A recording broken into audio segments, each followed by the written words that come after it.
Okay, so we got the glass all clean and stuff like that.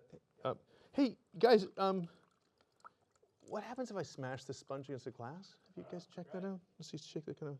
So it's kind of like the same old thing, huh? Let's just see. Oh my God, it's a spongograph. Oh my God, I'm making a tremendous mess. But anyway, it's cool. It's a spongograph right here in your studio. Ah! So I want to give you some physical indications of how this whole texture versus water retention thing works. And so I've got here is a little sponge. And what I'm going to do is dip it in some water. So let's just start by taking this sponge and putting it into, I've got my little pail of water here, put it into the water. And what we see is that that sponge is just pulling that water right up. And what do we call that? That is the wetting curve. So what we have now is we have a sponge that's been pulling water up from the bottom by capillary forces. And I'm just dipping it in just ever so slightly, and it gets wet. But the interesting thing is it only gets wet so high. So it's only been able to wet up the bottom 4 centimeters or so. Now, what if we could see the pores that were being filled? What would we think would be happening? Which pores are being filled? So let's just take our little spongograph, and we're going to take our sponge and just press it against the spongograph. So here we go. Okay, and there we have our spongograph image of this sponge.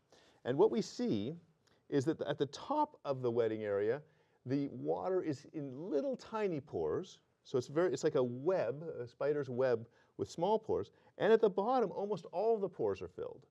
So what we see then is if we draw a picture of this, we've wetted the soil, in this case the sponge, and here at the bottom it was saturated, and at the top of the sponge it was dry above a certain level. And what we know is here all the pores are filled,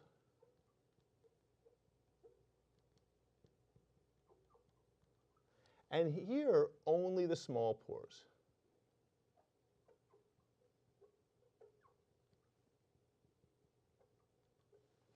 And why is that? Well, remember our famous equation of Laplace, that the pressure equals minus 2 sigma over r, okay, for a negatively curved surface. And so we see that to get to very high negative pressures, we need very small pores.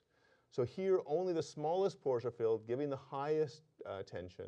Here all the pores are filled. When the radius goes to very, very large, this pressure goes to 0. Okay. So great, there's our sponge. Now I've tipped my sponge over. Oh no, it's now swimming. I've got a sponge swimming in water here. And I'm going to pull that sponge out of the water. So watch me do this carefully. Okay, so what do we see? Very few drips coming off the bottom of our sponge. What the heck? Why won't the sponge drain? What if I rotate it this way? Oh my heavens. Water just comes pouring off of my sponge. Well, it's the same sponge. Why is it that it's draining now, but it wasn't draining before? Maybe we better do a spongograph here. So now I'm going to do another spongograph over on the side here. Ready? Boom. Oh, not a very good spongograph. Let's try another one right here. Okay, there's our spongograph. And what we see again is the bottom of the sponge is really, really wet, and the top of the sponge had drained. So that what was going on here? Why did the bottom of the sponge stay fully saturated and the top drain, and only with the finest pores left filled? Well, let's take a look at what the energy of our system is. So let's start by thinking about a glass of water. So here's our glass of water, okay? And we'll call this our datum z equals 0. Okay, and so what we have at the top of our water, we have the pressure equals 0. Okay, and at the bottom we have this elevation equals 0, and we know the total potential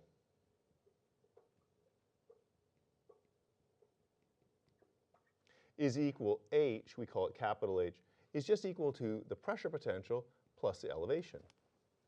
Now, if this is a glass of water and the water is stable, it's sitting still, it's hydrostatic,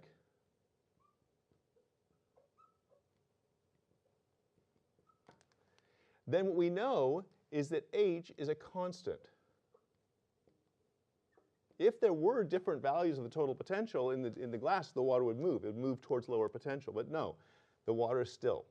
So what we say then, let's see then, this has a height, we'll call that equal to L.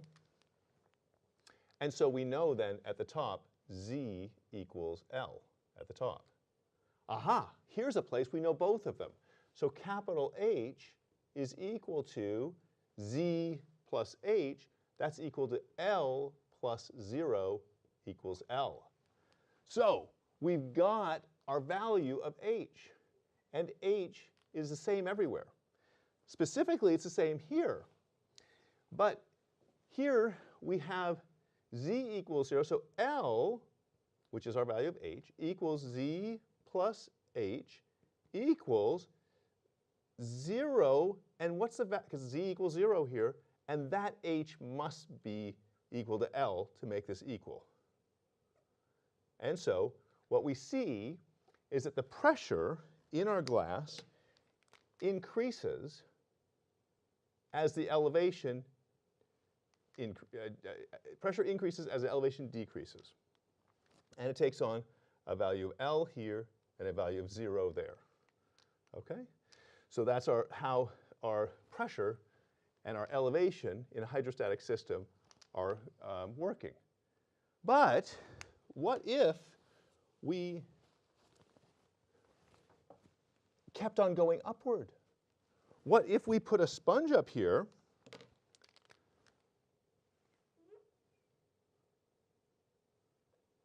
and it was at equilibrium also? The water in the sponge is hydrostatic, so the water's moved up and now it's stopped, it's happy. The same equation still holds. H is equal to L. It's hydrostatic. The total potential is the same everywhere. But here, let's just for the convenience call that 2L of height. So now we're up higher. And so L is equal to Z plus H as usual. And Z is equal to 2L. But for L to equal this, it has to be minus L. So now our H equals minus L. So what we're seeing is that the pressure at the top of the sponge is negative. So that's pulling the water out of the sponge. Okay? So when we had the sponge flat, the pressure was only the height of the flat sponge, which is only about 1 centimeter. Whereas when the sponge was vertical, or on its edge, it had a height of about 10 centimeters.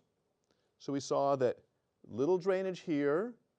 Now I turn it, a bunch of water drains out because this part of the sponge is at negative pressure. Okay? Now if I turn it further this way, a whole bunch more water pours out because now we even have a taller sponge, and so the sponge is even drier at the top. And so if we do our last spongeogram, carefully dripping water all over the studio, what we have is, here's our spongeogram. See if we can get it to sponge up. Okay. And what we have is really, really fine pores filled with water at the top of the sponge, going to bigger and bigger pores where finally at the bottom of the sponge it's completely saturated. So the sponge is draining due to this negative pressure, which is pulling the water out of the sponge.